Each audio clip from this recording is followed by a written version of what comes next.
Mini സ്ക്രീനിൻ്റെ പിന്നിലേക്ക് മാത്രം മറഞ്ഞു നിൽക്കാതെ അവരെ ബിഗ് സ്ക്രീനിൻ്റെ മുന്നിലേക്ക് കൊണ്ടുവരിക എന്നുള്ളത്. ഇപ്പോൾ മമ്മൂട്ടി ഇവിടെ ഇല്ലാത്തതുകൊണ്ട് ഞാൻ പറയാം, മമ്മൂട്ടിയുടെ മുമ്പ് വെച്ച് അധികം പറയാറില്ല. ഞാനും മമ്മൂട്ടിയും കൂടി ഒരിക്കൽ പണ്ട് ഈ വടക്കൻ വീരഗാഥ എന്നുള്ള സിനിമ തുടങ്ങുന്നതിന് മുമ്പ് എറണാകുളത്ത് നിന്ന് തൃശ്ശൂർക്കൊരു യാത്ര പോയി, രാത്രിയാണ്. അപ്പോൾ ഞാൻ ഒരു ടാക്സി വിളിക്കാൻ പോയപ്പോൾ പുള്ളി പറഞ്ഞാണ് ഞാൻ ആ വിളിക്കാൻ പോകുന്നത്, ഞാൻ നിങ്ങളെ വിടാം. ഞങ്ങൾ രണ്ടാളും കാറിൽ കയറി.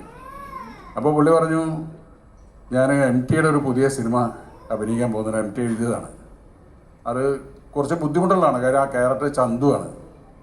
അപ്പോൾ ഞാനെന്ത് ചോദിച്ചാൽ കോഴിക്കോട് പോയിട്ട് MTയെ കൊണ്ട് എൻ്റെ പോർഷൻസ് മുഴുവൻ റെക്കോർഡ് ചെയ്യിച്ചു, എന്നിട്ട് അത് കാസറ്റിലിട്ടു. അത് ഞാൻ യാത്രകളൊക്കെ ഇങ്ങനെ കേട്ട് പഠിക്കും എന്നാണ്.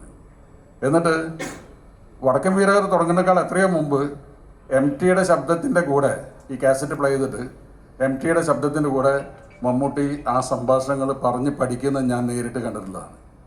ഇരുമ്പാണി തട്ടി മുളയാണി എന്നൊക്കെ പറഞ്ഞിട്ടുള്ള MT എവിടെ നിർത്തുന്നു, എവിടെ ആരംഭിക്കുന്നു എന്നുള്ളതൊക്കെ.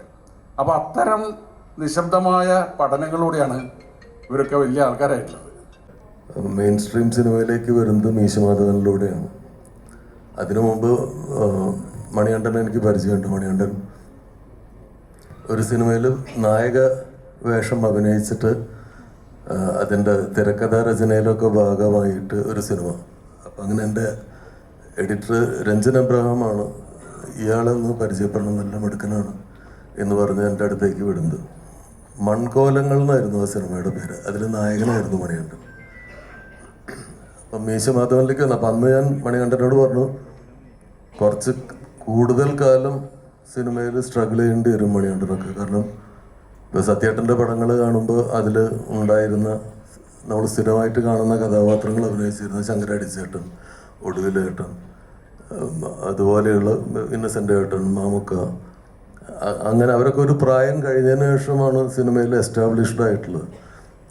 അതുപോലെ ഒരു പ്രായം വരെ കുറച്ച് സ്ട്രഗിൾ ചെയ്യേണ്ടി വരും മണികണ്ഠനൊക്കെ സിനിമയിൽ എന്ന് ഞാൻ അന്ന് പറഞ്ഞു. അത് അറം പറ്റിയ പോലെ.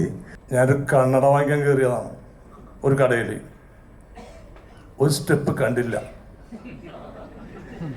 ഇങ്ങനെ ഇരുന്ന കാല് ഇങ്ങനെ പോയി. ഒരു മാസം കഴിഞ്ഞിട്ടും കാല് ശരിയായിട്ടില്ല, നടക്കാൻ വല്ലാത്ത പേടി. 2-3 പ്രാവശ്യം വീണ്ടും ഇതിനിടയ്ക്ക് വീണു. അപ്പോൾ മനസ്സ് പറഞ്ഞു, വയസ്സ് 54 ഇനി പഴയ പോലെ ഒന്നും നടക്കാൻ പറ്റില്ല.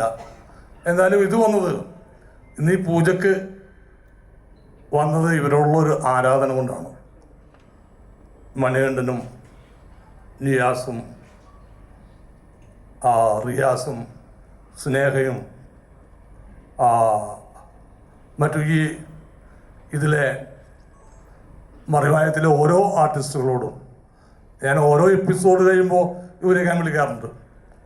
ഞാൻ ഇനി കാണാനായിട്ട് എപ്പിസോഡില്ല, തുടക്കം മുതൽ അവസാനം വരെ ഞാൻ കണ്ട് ഞാനൊരു അസാധ്യ ഫാനാണ് ഇവരുടെ എല്ലാവരുടെയും. എല്ലാവരും പറയണ കേട്ടിട്ട് സത്യത്തിൽ സങ്കടവും സന്തോഷമൊക്കെ കൂടി ഇടകലർന്നൊരവസ്ഥയിലാണ് നിൽക്കണത്.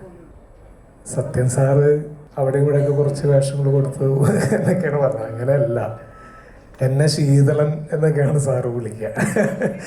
ആ കഥാപാത്രത്തിൻ്റെ പേരെടുത്ത് വിളിക്കും.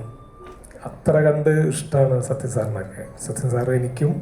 മരുമായം ആദ്യത്തെ എപ്പിസോഡിൽ സ്നേഹയുടെ വീട്ടിൽ വെച്ചാണ് മരുമായത്തിൻ്റെ ഷൂട്ടിംഗ് തുടങ്ങുന്നത്.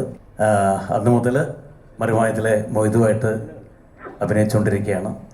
അപ്പോൾ ഈ ഒരു 700 എപ്പിസോഡ് കഴിഞ്ഞപ്പം അത്രയും കഥാപാത്രങ്ങൾ ചെയ്തു എന്നുള്ളത് ഞങ്ങളെയൊക്കെ വലിയൊരു ഭാഗ്യമായിട്ട് കാണുകയാണ്. ത്രില്ലിലാണ് എല്ലാവരും. കാര്യം പെട്ടെന്നുണ്ടാവുന്നതല്ല സിനിമ, എല്ലാവർക്കും അറിയും പോലെ. ഇപ്പോൾ ഒരുപാട് നാളുകളായിട്ട് മണിയേട്ടനും സൽമിക്കയും ഒക്കെ ഇതിനെപ്പറ്റി സംസാരിക്കുകയും ഞങ്ങളുടെ ഷൂട്ടിംഗ് ഇടവേളകളെല്ലാം ഇതിനെപ്പറ്റി തന്നെയായിരുന്നു ഞങ്ങളുടെ സംസാരം. അപ്പോൾ അങ്ങനെ അതൊരു സിനിമ എന്ന് പറയുന്ന ഇതിലേക്ക് പുറത്തേക്ക് വരാൻ പോകുന്നു എന്നുള്ളത് ഏറ്റവും സന്തോഷമുള്ളൊരു സമയമാണ്. അപ്പോൾ എന്തായാലും എന്നെ സംബന്ധിച്ച് പറയുകയാണെങ്കിൽ മറിമായം എൻ്റെ ഒരു കോളേജാണ് അഭിനയത്തിൻ്റെ. കാരണം അവിടുത്തെ പ്രൊഫസർമാരാണ് ഈ നിൽക്കുന്നവരെല്ലാവരും. അവരുടെ കൂടെ ഓരോ ദിവസവും അഭിനയത്തിലെ ഓരോ പോരായ്മകളൊക്കെ പറഞ്ഞ് മനസ്സിലാക്കി തന്ന് അത് എങ്ങനെ നന്നാക്കി മുന്നോട്ട് പോയിക്കൊണ്ടിരിക്കുകയാണ്. ഞാൻ മിമിക്രിയിലൂടെയാണ് സ്റ്റേജിൽ ഇത് സീരിയലിലേക്കും സിനിമയിലേക്കും ഒക്കെ എത്തിയത്.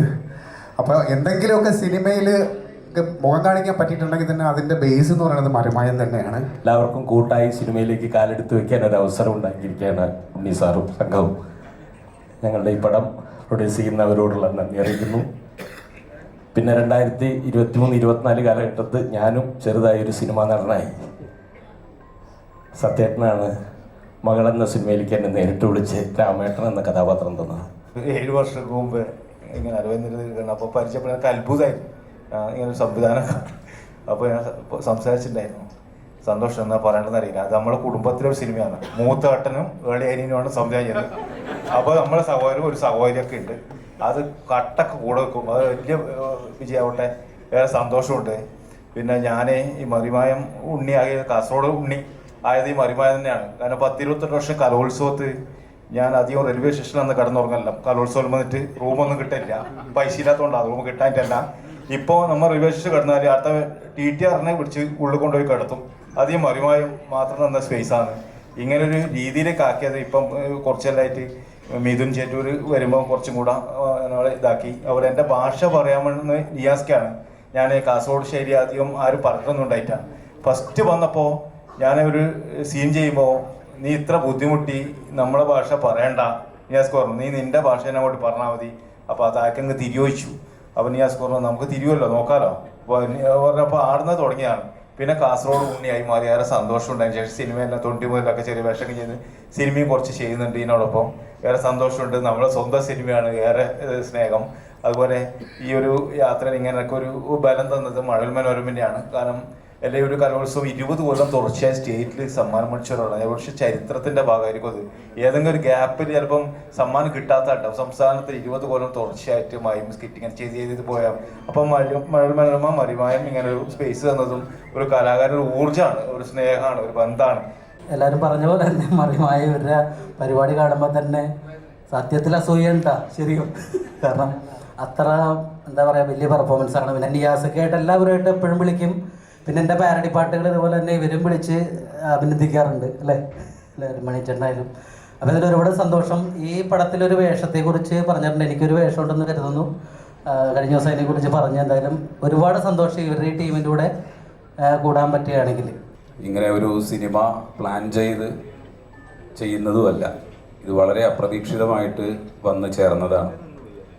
കാരണം മറിമായത്തിൻ്റെ ഷൂട്ട് നടക്കുന്ന സമയത്ത് സലീം ഇടയ്ക്കിടയ്ക്ക് ഇങ്ങനെ തമാശകൾ പറയും. അപ്പോൾ എല്ലാവരും ആ തമാശകൾ കേട്ടിട്ട് കൂടെ വട്ടം കൂടിയിരുന്ന് ചിരിക്കും. അപ്പോൾ പുള്ളിക്കാരൻ പറഞ്ഞുകൊണ്ടിരുന്നത്